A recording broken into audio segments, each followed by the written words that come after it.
Welcome back to another episode of A Gift from Adversity. My name is Juri Love. I'm your host. Thank you so much for joining us today. I'm very excited to invite our guest today.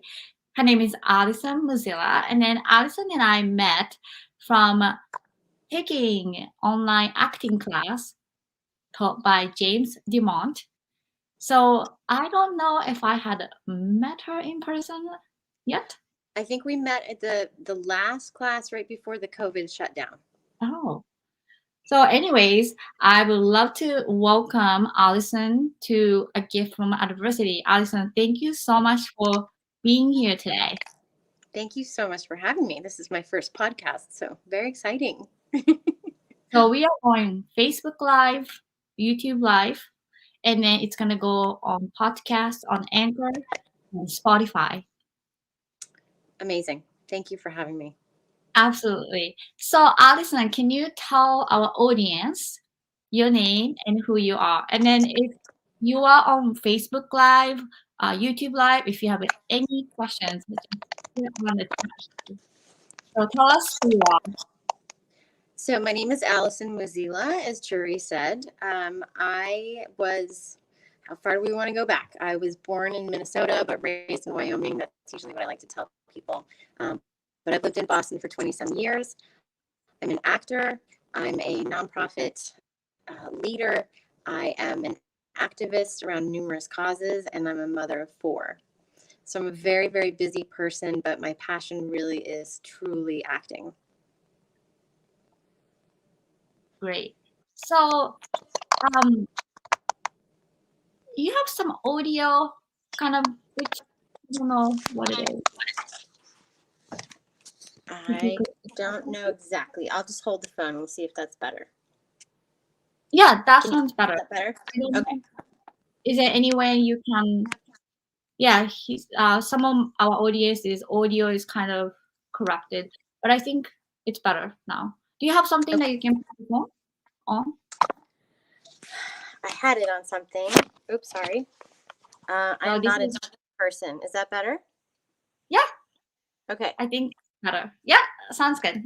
Great. So let's continue on. So the reason why I wanted to start A Gift from Adversity, this has been on my mind after I published my book, A Gift from Adversity, which I talked openly about my child sex abuse experience, domestic violence, bullying, and homelessness. And after I published the book, it's available on Amazon. I've gotten a lot of messages from all over the places, and then sharing their experiences and then their situations, some kind of crisis situations as well. And then to be honest with you, had no idea some of the people, friends that I've known for a long time, had a similar experience as I was. And then I felt really compelled to start this show because I realized I was invited to a lot of podcast or interview, and then speaking of it kind of healed me and also empowered some people. I got really good feedback. So I wanted to do my own show called A Gift from Adversity, but specifically talking about adversity, nothing else, but then also the tips and tangible tools that people use to overcome. And everyone's different, and also a gift part of it. So that's why I asked Alyson to see if she could share her story. And then, so that's why. Now, Alyson, would you mind to tell our audience what was your adversity? Sure. The story I'd like to tell is one that happened to me in 2016, March 2016. As I said, I'm from Wyoming and I grew up riding horses. And horses truly are, besides acting, my passion. I feel very connected and spiritual when I'm riding and have always wanted to learn to be a jumper as an adult. I grew up doing kind of more Western riding and 4-H. And so I've always had this dream of kind of the East Coast, beautiful farms with horses and people jumping out in the pastures. And I wanted to make that happen once I moved out east. So I was riding, learning, taking lessons in 2016. I had 4 children. That's how many I have, but my youngest was 3. So I had a very busy house.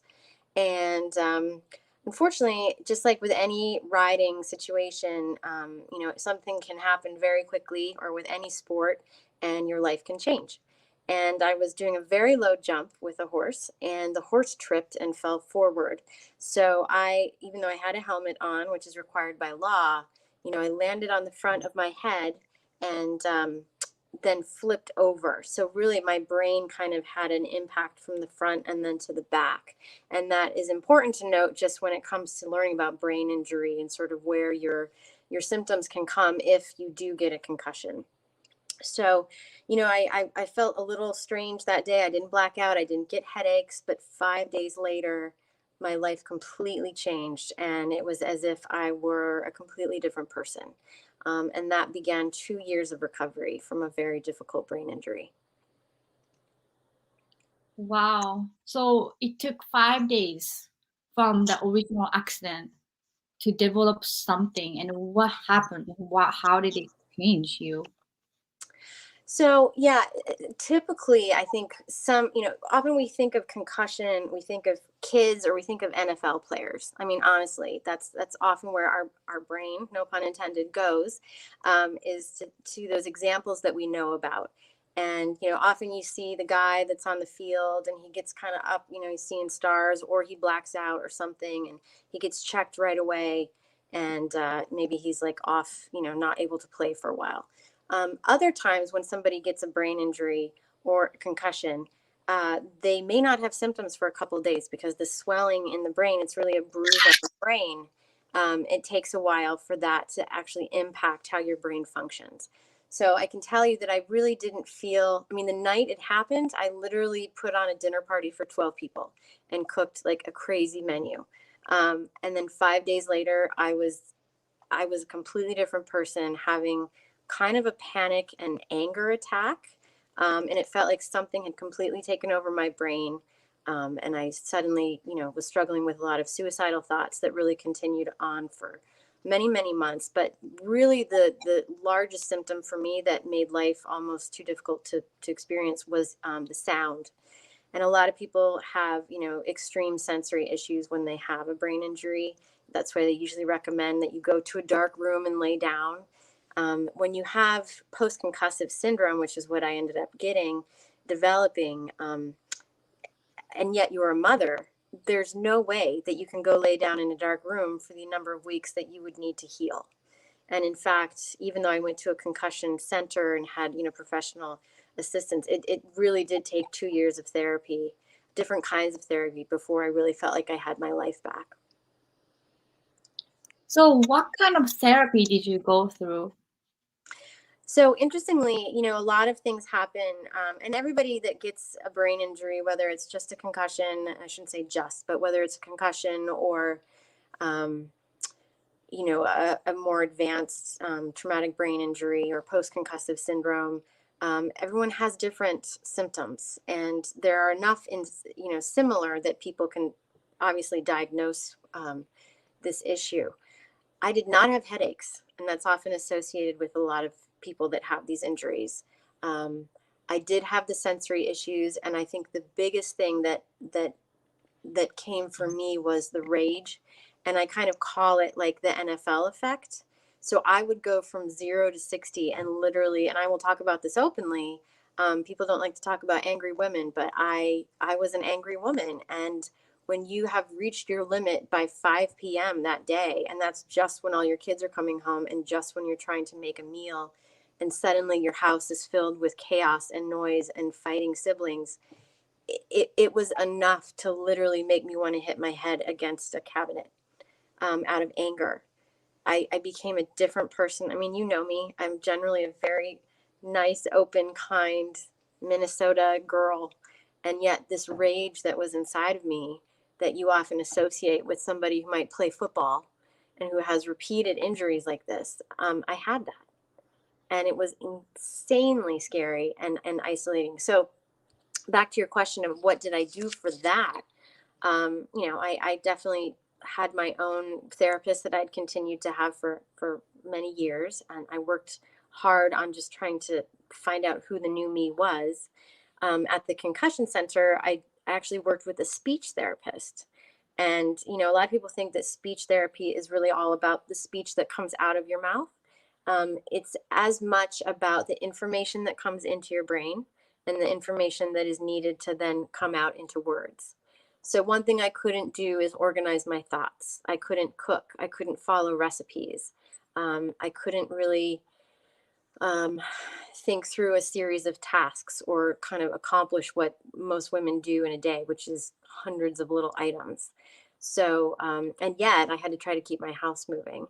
Um, One thing I thought was interesting that I looked up just to double check that my speech therapist had helped me with was, you know, when you're driving, on average, you make 160 decisions per mile. So your brain is constantly assessing, oh, there's a pothole, or there's this, oh, there's a bird, there's a branch. We're not aware of that. But when you get exhaustion from every one of those decisions that your brain is making when you have an injury like this, you have brain fatigue and you literally cannot function, which is why people sleep to recover. But again, as a mom with an injury like this, the world doesn't stop for you.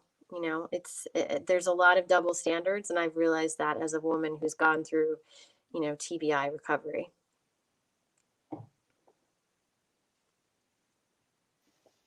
It is really unimaginable. I cannot even think of how it's like to be in that situation with small children and a lot of pressure. And but you are aware of this injury, and then you are like kind of observing yourself in a way because you have awareness, but then it's really uncontrollable.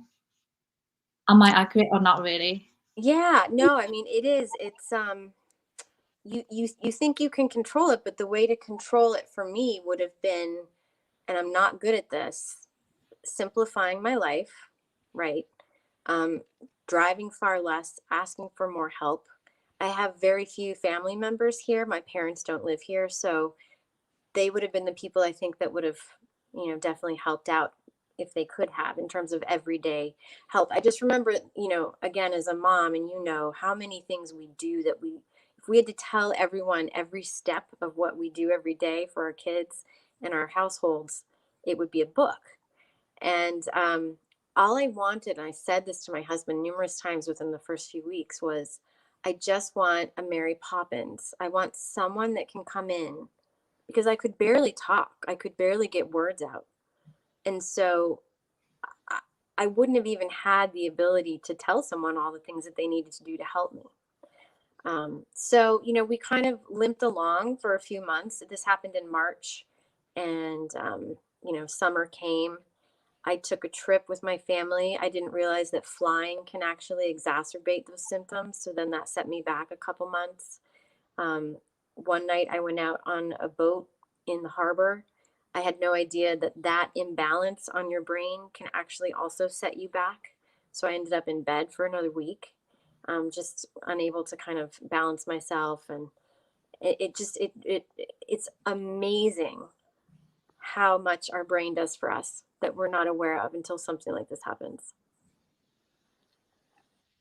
Wow. So a part of my podcast or interview, the show that I want my guests to share. I know you went through the therapy and you shared that, but what do you think for people who are like, especially suffering from the traumatic brain injury out there who might be listening to this show? Um, Out of all these methods and then different things that you have used, what do you think that worked the most for you?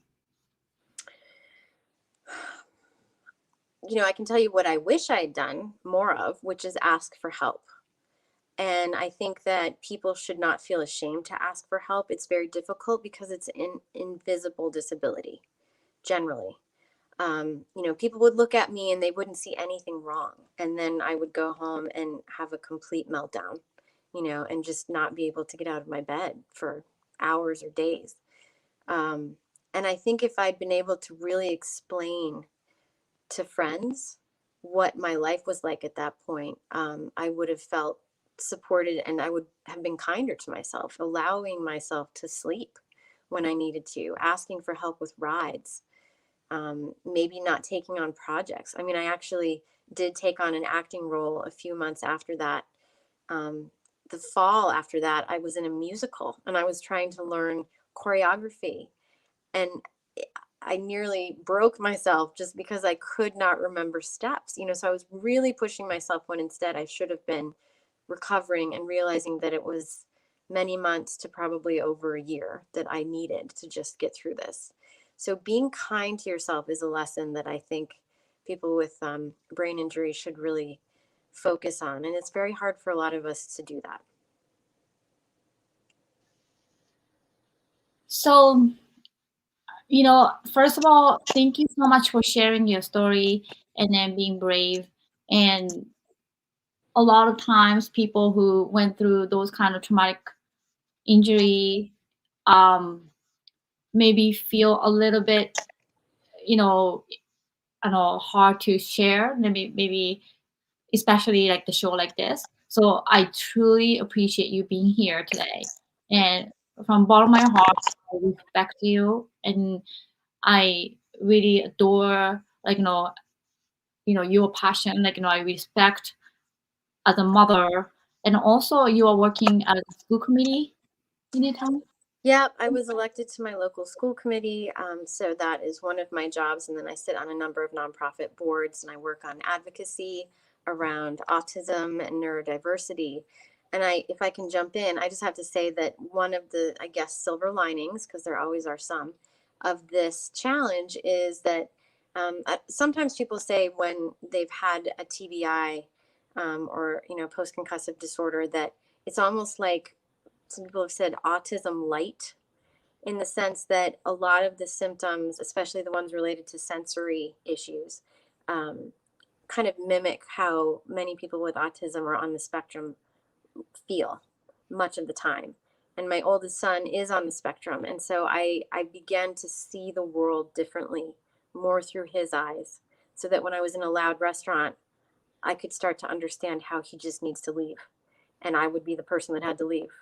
So it actually gave me a lot more empathy and sympathy for people who have neurodiverse profiles, because I was going through a lot of the same things that they were and are. Um, so I'm grateful in a sense that I can also talk about this, because a lot of women go through it and there's not a lot of support for them. And most of the medical studies do not focus on women, and we tend to have more symptoms and take longer to recover. So is there any website that people can go to possibly if say, somebody is suffering, and then maybe helpline or something that you can share? Well, the place that I got help, and it's kind of one of the leading concussion centers, I think, in the country, is called the Cantu ConCussion Center. It's in Concord, Massachusetts, and it's CANTU. And Dr. Cantu has done tons of research. He worked very closely with one of the NHL players in Boston and got some fame and notoriety because of the work that he did with that player. And, I don't know how specifically they've looked at women as kind of a set of data, but I know that they were incredibly helpful with me and helped me survive, helped me get through it. Wow.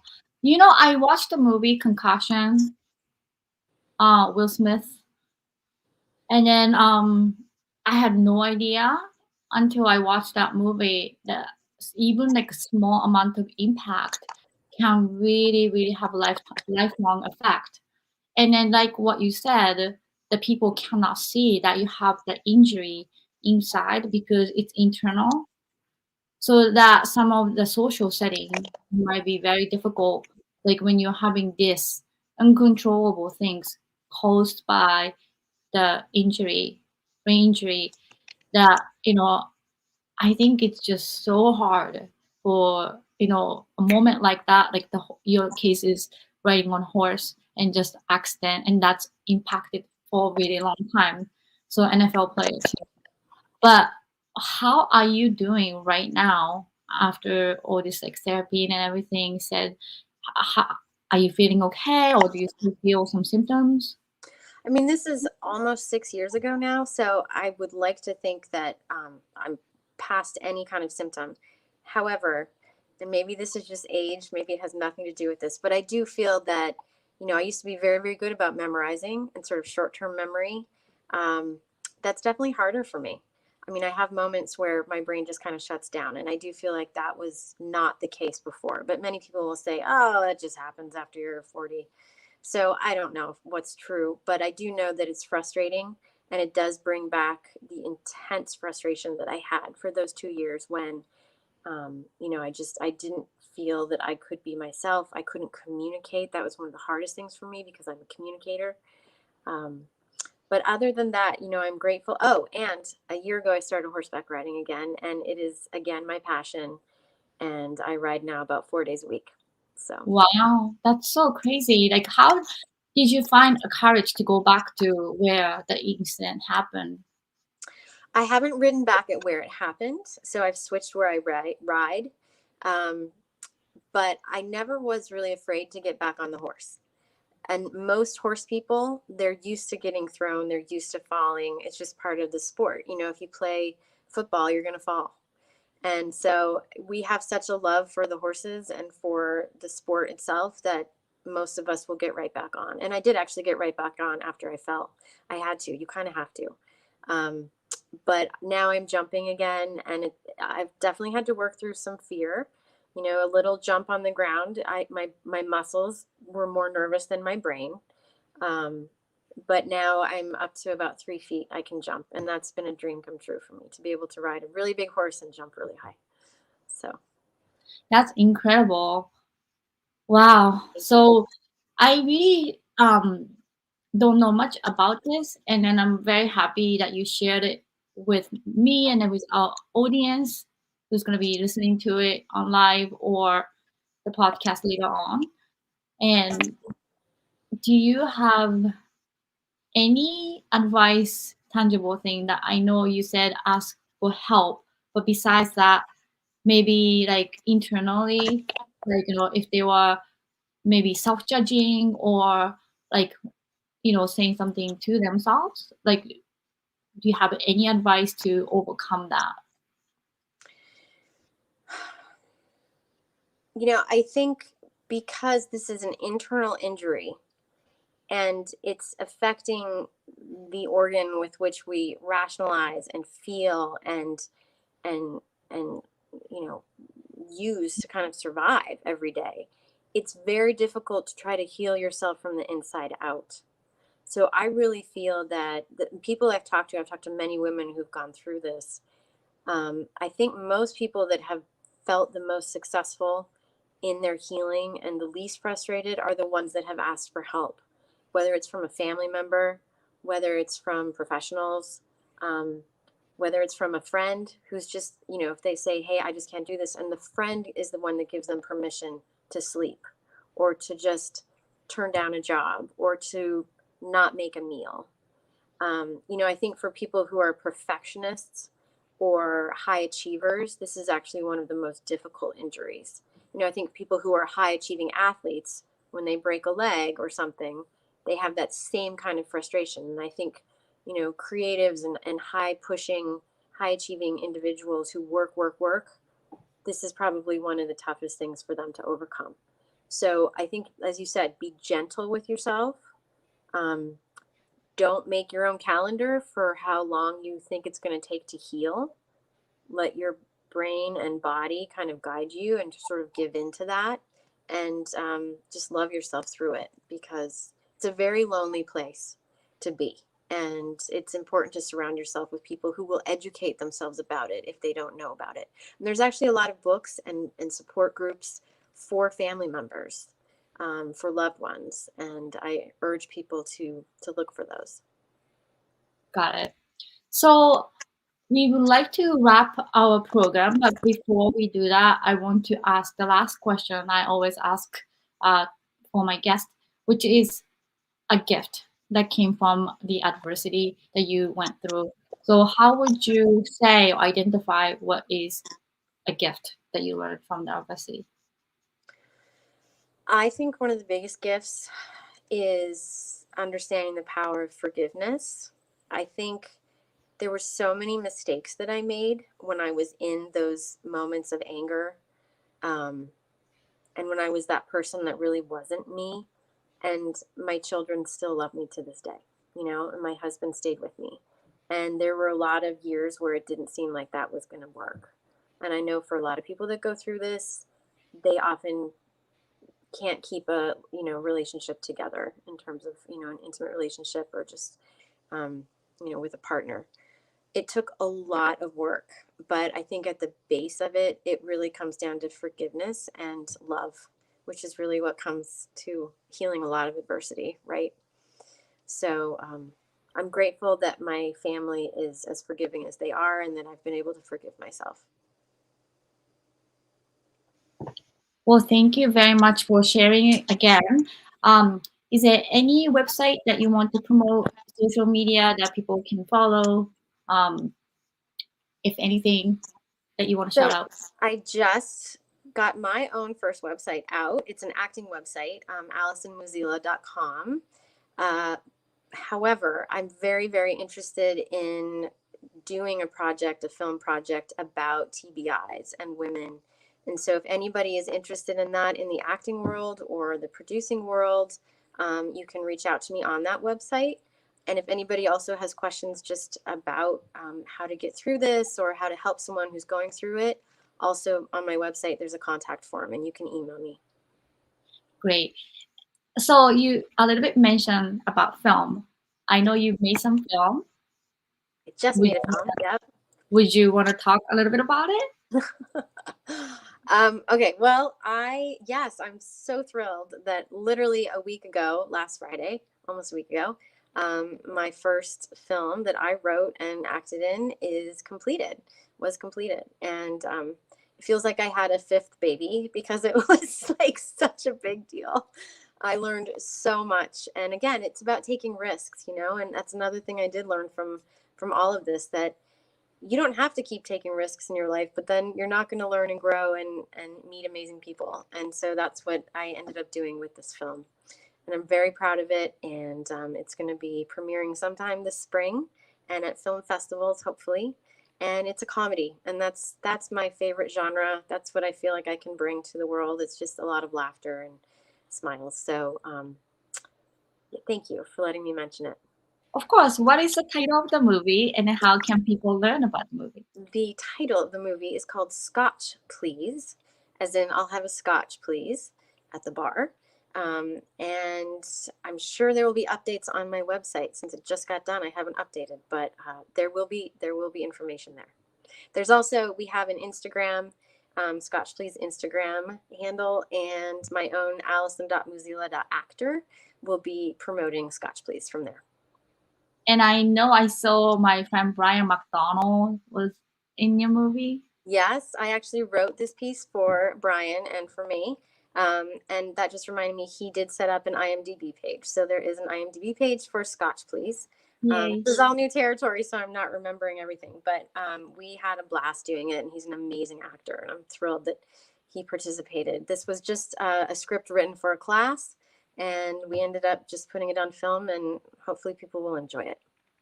Wonderful. Yes, I had a privilege to work with Brian for this film that I produced called Sweet Wind, written by Paul Kandarian. And then we won Jersey Shore Film Festival. And Brian was a huge part of this. So I'm very excited that after this traumatic brain injury, and then therapy and learning, and then through the love and support from your family and friends, that right now you are acting, making films, and doing great things in the community, and being an advocate, and being a great mom and great friend. And I really appreciate you so much, Alyson. This is such an honor, Juri. Thank you for letting me tell the story. I haven't been able to, and it I've spoken to a lot of people about it, but I thank people for listening. It's not one of those things you hear often about, because I think there's a lot of shame about it, or just people want to think that they can keep living life as normal, and often you can't. So thank you for shining a light on it and for this wonderful podcast and everything that you do. Thank you. Well, thank you everyone for listening to another episode of A Gift from Adversity. My name is Juri Love. I'm your host. And then we have tomorrow actually a show with my friend Rachel. She's going to talk about some mental health issues, 9:30 p.m. tomorrow. But this episode is going to be available right away on YouTube. And also it's going to be available on Anchor.fm and Spotify. Thank you for tuning in. And thank you, Alyson, again for coming into my show. Thanks, Juri. Bye.